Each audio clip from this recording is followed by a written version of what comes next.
Allahu akbar kabira walhamdulillahi kaseera. Simfarsa moti ashira rabbi kadira. Allahu akbar kabira walhamdulillahi kaseera. Simfarsa moti ashira rabbi kadira. Allahu akbar kabira walhamdulillahi kaseera. Simfarsa moti ashira rabbi kadira. Guyyaan kun guyyaa gammachuu musliimonni keenya laachuu dhiiraaf dubartiin gammachuu takbiira jechuu kan du'eef rabbiin kadhachuu kan jirtan shukrii galfachuu guyyaa gammachuu takbiira jechuu. Allahu akbar kabira walhamdulillahi kaseera. Simfarsa moti ashira rabbi kadira. Muslimni har'a gammanne gammachuu teenya ibsanne dirree idatti wal geenne gammachuun ida salaanne.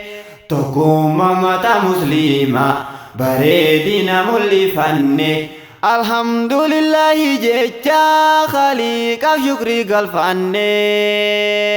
Kan islaama nu taasifte homaa nurraan hambifanne kana guddaa nu kennite alhamdulillahi siin jenne.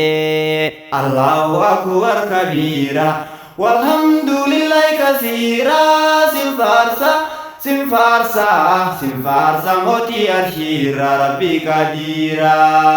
Assalamu alaikum jenna muslimaa fi muslimtittiin kan biyya keessa jiruu fi kan jiru biyya alaati. Baga isiniin gaheeka rabbiin ayyaana waggaatiin nuti gammachuutti jirra teessaanoo akkam fakkaatti.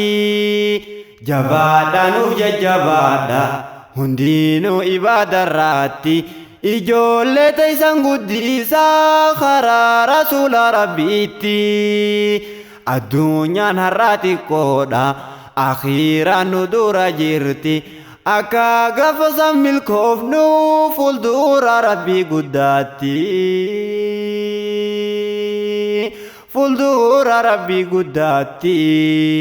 Allahu akbar kabira walhamdulillahi kaseera. Simfarsa moti ashira rabbi kadira. Allahu akbar kabira walhamdulillahi kaseera.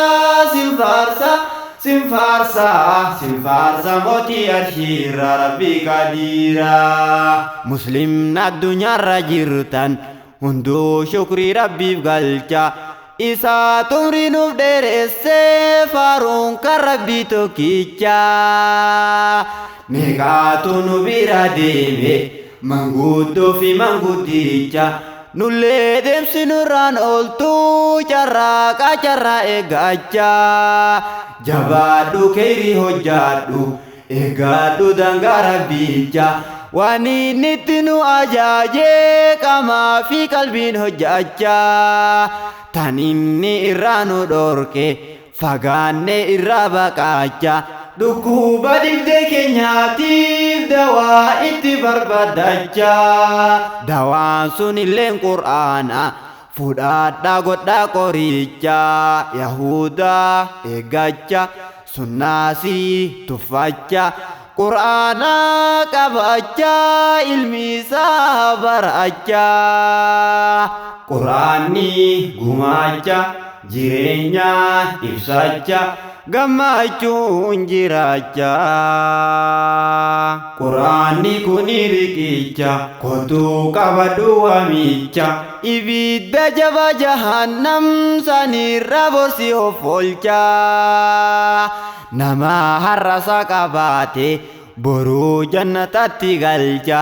Jannata sanu hagalchuu hunduu kadhadha rabbiini. Yaasiiniif muslimni hundinuu yaadaani jannata fedini nukada rabbini jannata jannata fedini nukada rabbini jannata fedini nukada rabbini Allahu akbar kabira walhamdulillahi katsira simfarsa moti arshira rabbi kadira qeerroodha fi qarreen guyyaarra wal garre waan duraan san sharree yahuda agarre qileeta hubarre qur'aana wal barre mi'aasa agarre lamu obbo dandachaanu jahiliyya jala jaanu danga islaamummaa dhiifnee dhoqqee yahuda lakkannu hadiisa quraana qabna jireenya keenyaan ibsanna ollaa keenya tottoo'achaa gammachuun firra jiraanna kaliika keenyatti hirkannee jannata sarra barbaanna Allahu akbar kabira walhamdulillahi katsira simfarsa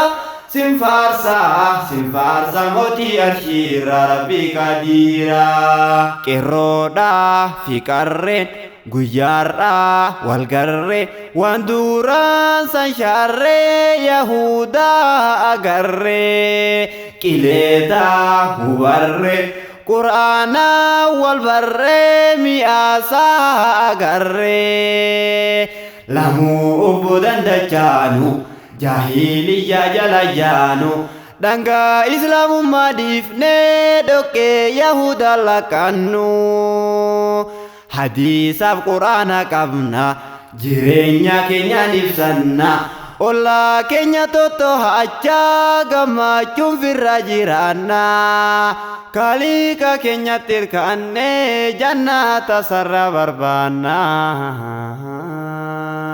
Allahu akbar kabira walhamdulillahi katsira simfarsa moti arshira rabbi kadira ya rabbi kiyya ya moti bektaa waa muraada kooti obboleeyyan koo naftiisi bakka isaan jiran hundaatti obboleeyyan kiyya qaalii musliimaa fi muslimtiittiin asitti dhabuuf hin deemaa dirqama yeroo kiyyaati nabisiinis rabbiin keenya umrii haa dheeressu ayyaana iida gammachuu bareedaa rabbiin keenya haa taasisu warra waggaan deebi'u kaliiqni nu haa taasisu addunyaa irratti rabbiin umrii keenya haa dheeressu gafa qabrii gadi buunee firdawsii rabbii wal nu agarsiisu firdawsii rabbii wal nu agarsiisu Allahu akbar kabira walhamdulillahi katsira simfarsa moti arshira rabbi kadira Allahu akbar kabira walhamdulillahi katsira simfarsa moti arshira rabbi kadira Allahu akbar kabira walhamdulillahi katsira simfarsa moti arshira rabbi kadira